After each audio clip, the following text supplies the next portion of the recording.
Isang magandang araw po sa inyo lahat. Isang magandang umaga na ngayon nandito tayo sa project natin sa Batangas. Tara at tignan natin yung uunahin natin ikakabit ngayon ang ating tatrabahuhin yung fascia board para makapagkisame na sa pinakataas. Tara po, tignan natin.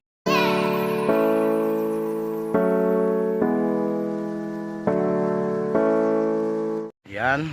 Bali, kapag ang dami na tayo, yun po yung fascia board na yun, kung makikita nyo ay hindi makita. Yan, yun sa taas. Bukas na bukas pa, Ayan, wala pang fascia board. Yan, sa ilalim ng gutter. Bali, lalagyan na po natin ng fascia board dyan. Andun na yung ating kasama. Nag-aantay na at siyempre, nandito na yung ating fascia board na ito pong fascia board na to ay pinagawa natin ng pasadyahan natin. Yan, nag-design lang tayo. Sarili pong design natin yan. Itinero natin sa ating Banawi type. Ito yung ating Banawi type. Tinero lang natin sadyaan para magmukhang maganda yung ating sinepa. Magmumukha siyang malaki yung ating gutter. Ayan, tara po, magsimula na po tayo.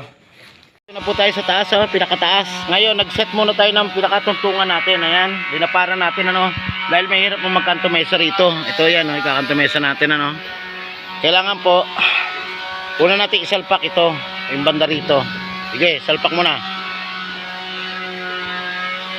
At syempre, isusuot natin sa pinaka-alulod,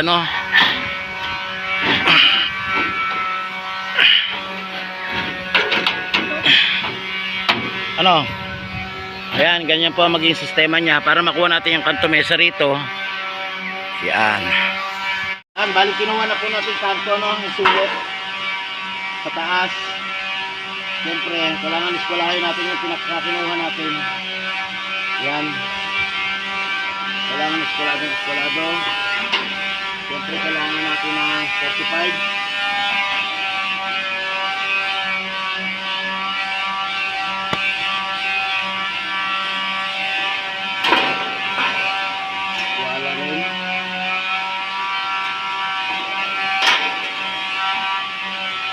Dito.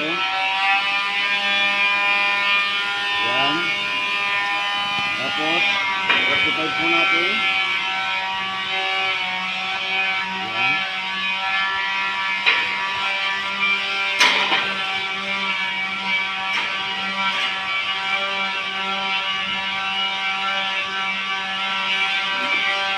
Siyempre, ilikuran. Ito 45 din natin,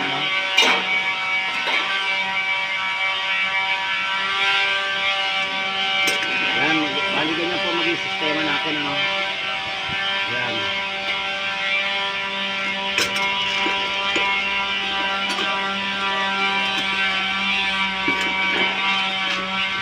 Ngayon, gugupitin na natin yan.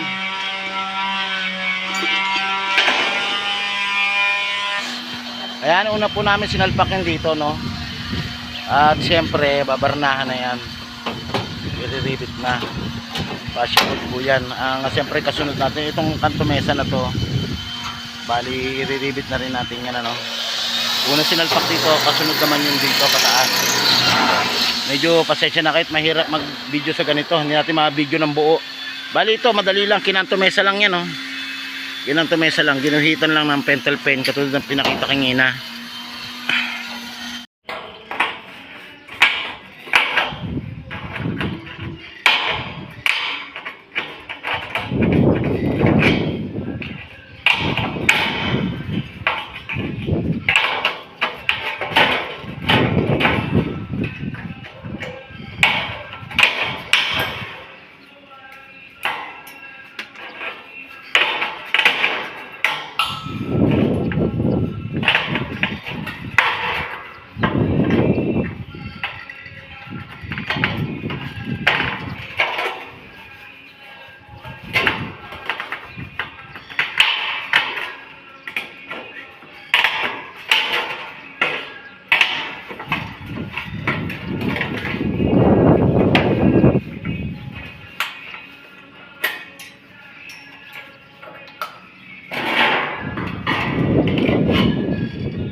Dali lang.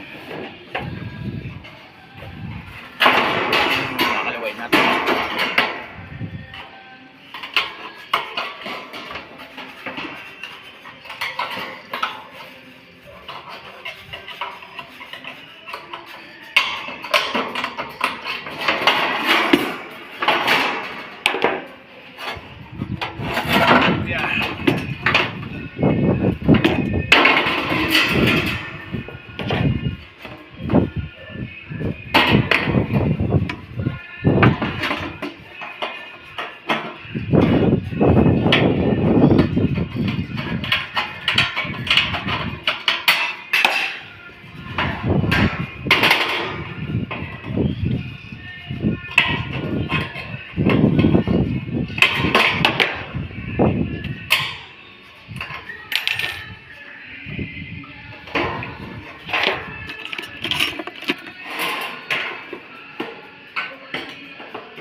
Sa pang-ilalim mo, kailangan may matira kayong 1/4 ano, dahil itatapal natin doon sa kabilang kinabit natin kanto mesa at para dito kayo magre-ribbit.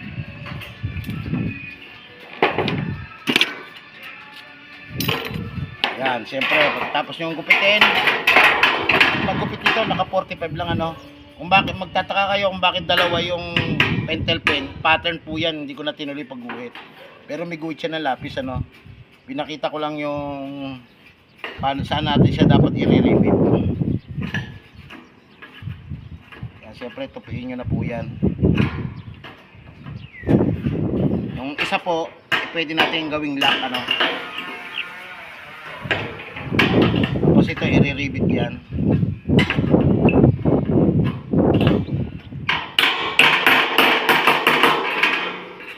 Tapos yung isa sa taas, lock ulit.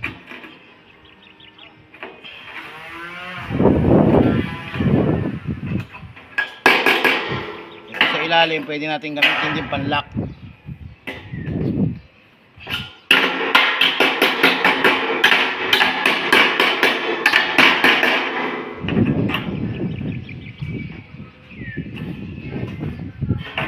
Okay, let's go. Pwede na natin siya ikabit ano. Ganyan lang ang forma niya oh. Kabitan natin yan para i-ribbit natin dito. Ano? Okay. Yan oh. Bali, naikabit na po natin yung ano no. Isa rito sa kabila, tag-isa lang muna. At siyempre, naikanto mesa na rin natin ano. Ayan, susunod na natin yung papunta roon. Medyo mahirap mag-video sa taas kaya hindi tayo makapag-video na maayos. Ayan, papunta na tayo doon. Yan muna kailangan mauna bago tayo magkisame. Yung pinaka-pasya board po natin. Hindi po natin pinagdadamot talaga ang pagbibideo nito, ang paggawa. Talaga nahirapan lang tayo mag-video pagdating doon sa pagkakanto. Kung paano natin i-ribbit yung pinakakanto, no? Pakita ko lang sa inyo doon sa taas kung paano natin kinanto yan. I-ribbit. Bita po natin yung ating pasya board, ano? Ayan. Kaya nagmukhang malaki na yung ating gutter. Ayun, kulang pa tayo sa gutter, ano? Kabitan po na ating gutter. Ayan. Si Tura, bali siya ang nagkakabit, ano? Ayan.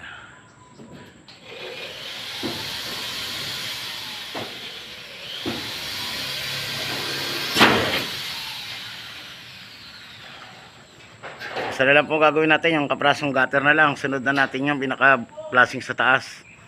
At siyempre, tignan na rin natin yung nagkikisame sa kabila, no? Hindi natin pwedeng tanggalin ng ating yero, no? Dahil nakapatong na yung solar, ano?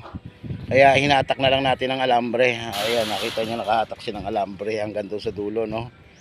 Hinatak na. Ngayon, ay ikabit na natin yung gutter. Nakapiraso, kailangan na natin baklasin to, no? Ito po yung solar.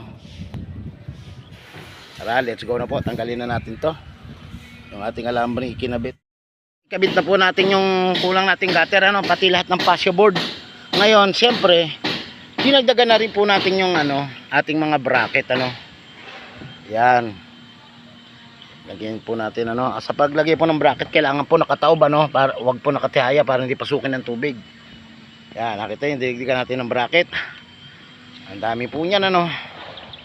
Yan, at syempre, yung ating flashing ikinabit na rin natin, ano. Yan, siyempre pagkatapos nating ikanto yan, ano naman natin dito, pinako na natin. Ayan, makita nyo, pinako na sa lahat din. Lahat yan ay pinako na natin para masigurado tayong matibay na. Pati yung dulo doon ay naikanto, mesa na natin yung dulo ron. So lang kinapos ng bahagya, kaya nagdugtong tayo. Dahil sa palitada, kaya tayo nagdugtong ano. Ayan, hanggang dito na lang po ang ating video. Maraming salamat po. Huwag niyo pong kalimutan mag-subscribe at mag-follow sa aking Facebook. Bye-bye.